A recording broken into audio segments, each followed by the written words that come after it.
بھی اولاد کے لیے ہاتھ اٹھائیں. ویسے تے بلے شاہ تو آسمانی اڈ دیا ہی پھڑ دیں, جڑا گھر بیٹھا انہوں پڑھیا ہی نہیں. حضور فرمانے لگے ماں باپ جب بھی اولاد کے لیے دعا فرمائیں اللہ ان کی دعا کو قبول کرتا ہے. آپ اپنا تعلق بنائیں, دعا کے ساتھ, عبادت کے ساتھ, مصلی کے ساتھ رشتہ بنائیں, استغفار پڑھیں. صلاح الدین ایوبی صلیبی جنگوں میں تھے, رات کو مسجد اقصی میں نماز پڑھی تو پریشان تھے. ایک بزرگ سے ملاقات ہوئی تو وہ کہنے لگے کہ آپ بڑے پریشان ہیں. کہنے لگے حضور پریشان اس لیے ہوں کہ پہلے ہی مسلمان کمزور ہے, اب میں نے سنا ہے دشمن کا ایک بحری بیڑا وہ جنگی سامان سے بھرا ہوا آ رہا ہے, تو اب ان کے پاس اور تلواریں اور نیزے آ جائیں گے, مسلمانوں کے پاس پہلے ہی وسائل کی کمی ہے, پریشان ہو کس طرح کر کے مقابلہ کریں گے. یہ بات کہتے ہی صلاح الدین ایوبی نے بزرگوں سے کہا حضور آپ بھی دعا کرنا, دعا کی بڑی طاقت ہے. میرے نبی پاک نے فرمایا دعا مومن کا ہتھیار ہے, دعا مومن کا, دعا مومن کا. حضور نے فرمایا تقدیر کو سوائے دعا کے کوئی چیز نہیں بدل سکتی. دعا مومن کا ہتھیار ہے, یہ کافر کے پاس کوئی نہیں, یہ ہتھیار ہے مومن کا. اللہ کرے آپ کو سمجھ آئے, پھر سنیں کئی بار کہہ چکا ہوں یہ ہتھیار ہے.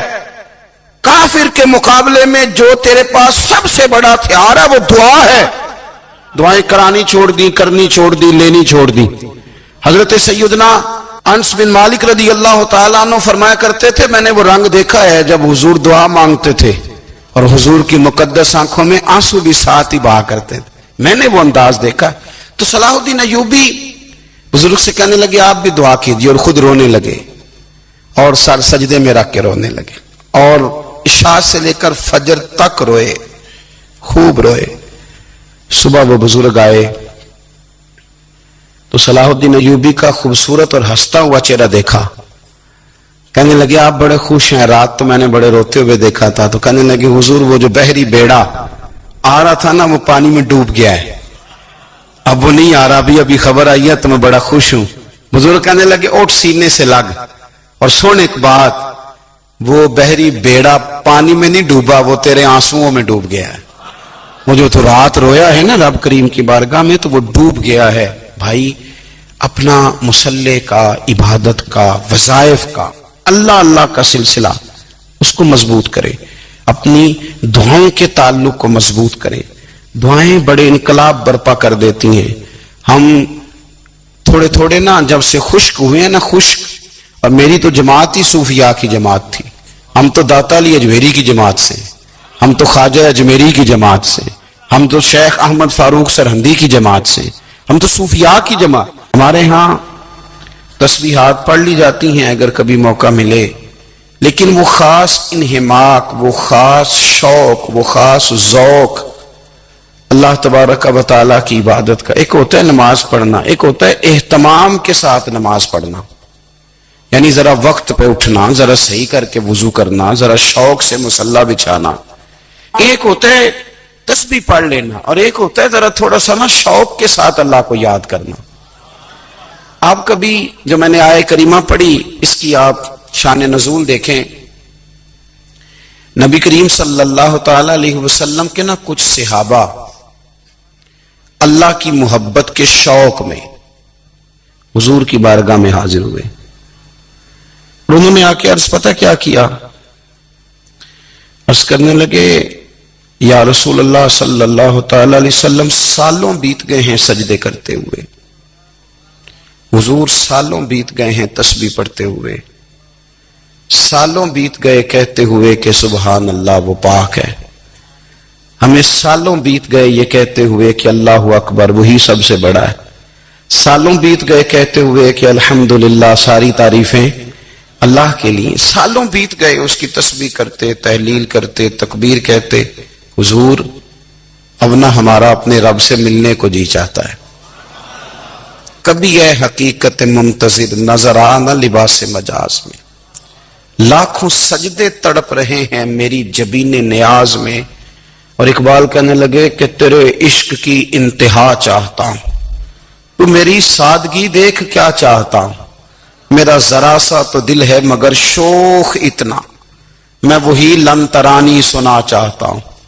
میرا بھی دل کرتا ہے کہ اللہ میں تجھے کہوں میں تجھے دیکھنا چاہتا ہوں، جس طرح حضرت موسیٰ کلیم علیہ السلام نے کہا تھا، اور تو مجھے کہے کہ لن ترانی تو نہیں دیکھ سکتا، ذرا سا تو دل ہے مگر شوخ اتنا، میں بھی وہی لن ترانی سنا چاہتا ہوں۔ پھر کہنے لگے بھری بزم میں راز کی بات کہہ دی، بڑا بے ادب ہوں سزا چاہتا ہوں۔ دیکھو سب لوگوں کے بیچ ہی میں نے یہ کہہ دیا۔ میرے عزیز صحابہ نا شوق میں، کتنے سارے لوگ ہیں آپ، کتنی ماشاءاللہ بڑی تعداد میں آپ آئے، ہم بھی کبھی اس شوق میں گئے ہیں کہ ہمارے رب کو دیکھنے کو دل چاہتا ہے، ہمارا جی چاہے وہ کبھی ہمیں ملے، ہم کبھی اس کی زیارت کریں، اس کی بارگاہ کرم میں ہم حاضر ہوں۔ صحابہ نے عرض کیا یا رسول اللہ صلی اللہ تعالی وسلم ہمارا رب کہاں ہے؟ ہمارا نا اپنے رب کو دیکھنے کو جی چاہتا ہے۔ جب صحابہ نے یہ عرض کیا تو اللہ نے قرآن مجید نازل کیا، فرمایا وَإِذَا سَأَلَكَ عِبَادِي عَنِّي فَإِنِّي قَرِيبٌ، محبوب جب میرے بندے آپ کی بارگاہ میں آ کے میرے بارے میں پوچھے نا تو ان سے کہہ دینا میں ان کے قریب ہی ہوں، قریب ہی ہوں۔ دلیل کیا ہے؟ اذا دان، یہ جب بھی مجھ سے دعا مانگیں گے میں ان کی دعاؤں کو قبول فرماؤں گا، میں ان کے قریب ہوں، میں ان کے قریب ہوں۔ یہ جب بھی دعا مانگیں گے نا میں قبول کروں گا، میں ان کے قریب ہوں۔ اللہ تبارک و تعالیٰ کے بندے اللہ سے محبت کرتے، رب کی بارگاہ میں جھکتے، اس کو اپنے دکھ سناتے، اس کے پیارے محبوب صلی اللہ تعالی علیہ وسلم کا وسیلہ لے کے اس کے حضور حاضر ہو جاتے، پیشانیاں سجدوں سے روشن ہوتی۔ ہم نا ہر چیز کے لیے وقت نکالتے ہیں، ہر چیز کے لیے، لیکن عبادت کے لیے وقت نہیں نکالتے۔ ہر شے آباد ہے، ہر شے، ہماری فیس بک بھی آباد ہے، واٹس ایپ بھی آباد ہے، ہمارے ٹویٹر بھی آباد ہیں، ہماری ہر چیز آباد ہے۔ سب سے کم آباد ہمارا مصلی رہ گیا ہے، سب سے کم۔ وہ لوگ اب ڈھونڈنے سے ملتے ہیں جن کی بغل میں مصلی ہوتا تھا۔ میرے بھائی آپ کتنا کو دنیا کے پیچھے بھاگو گے تھکا دے گی، کتنا دولت کے پیچھے بھاگو گے تھکا دے گی۔ آپ جب اپنی زندگی میں جمع تفریق کرو گے نا تو مرتے وقت احساس ہوگا کہ سارا کچھ تو لوگوں کے لیے کیا، اپنے لیے تو کر ہی کچھ نہیں سکے۔ اور ہم عبادت کے معاملے میں بہانے بازی بھی کرتے ہیں، ہم کہتے ہیں اوہو رزق کمانا بھی تو عبادت ہی ہے نا، تو میں حلال روزی کے لیے جا رہا ہوں، یہ بھی تو عبادت ہے نا۔ میری طرح کے لوگ کہہ دیتے ہیں کہ میں سویرے اٹھ کے مدرسے میں کچھ اسباق دیکھتا ہوں تو یہ بھی تو عبادت ہے، میں بیان کرنے کے لیے مطالعہ کرتا ہوں تو یہ بھی تو عبادت ہے نا، اتنے لمبے سفر کر کے ملک میں دنیا میں گھومتا ہوں تو یہ بھی تو میں عبادت ہی کر رہا ہوں۔ اب اسپیشل نفلوں کے لیے وقت کس نہ نکلے، اسپیشل کر کے تسبیح میں کیسے چلاؤں، میں سارا کچھ ہم بہانے بنا لیتے ہیں نا۔ میرا سوال یہ ہے کہ یہ ساری باتیں صحابہ کو، نبی کریم کو، دیگر لوگوں کو بھی تو پتہ تھی نا، لیکن آپ غور تو کریں 23 سال حضور کو وقت ملا، مختصر وقت ظاہراً تبلیغ کرنے کے لیے، پوری دنیا میں دین بھی پھیلانا ہے۔ گھر میں 11 ازواج ہے، 4 بیٹیاں ہیں، ان کی اولادیں، سارے کام کاج بھی دیکھنے ہیں، لیکن سیدہ طیبہ طاہرہ حضرت عائشہ صدیقہ رضی اللہ تعالیٰ عنہ فرماتی ہیں سارا دن تبلیغ کرتے، ہر غلام کے دکھ سنتے، گھر میں آتے تو اپنے گھر والوں کا خیال کرتے، کام میں ہمارا ہاتھ بٹاتے۔ قربان جاؤں، کہتی ہے زمانہ سارا سو جاتا لیکن آمنہ کے لال مصلی بچھا لیتے۔ دنیا سو گئی، ساری سب سو گئے، جو خدام تھے، وہ جو غلام تھے وہ سو گئے۔ صحیح مسلم میں لفظ ملیں گے، سیدہ پاک فرماتی ہیں او میرے نبی کے غلاموں، میں نے یہ رنگ بھی دیکھا ہے کہ حضور نے اتنا کھڑے رہے، اتنا قیام کیا، اتنا قیام کیا کہ مقدس پیروں میں ورم آ گئے، سوج گئے پیر، اتنے بڑے۔ دل پہ ہاتھ رکھ کے نہیں بتا سکتا کہ میرے کبھی نماز میں پیر سوج گئے ہوں، کوئی نہیں بتا سکتا۔ بچوں کی روٹی کماتے تھک گئے بات الگ ہے، ہم سیر کرنے گئے تو تھک گئے بات الگ ہے، لیکن عبادت میں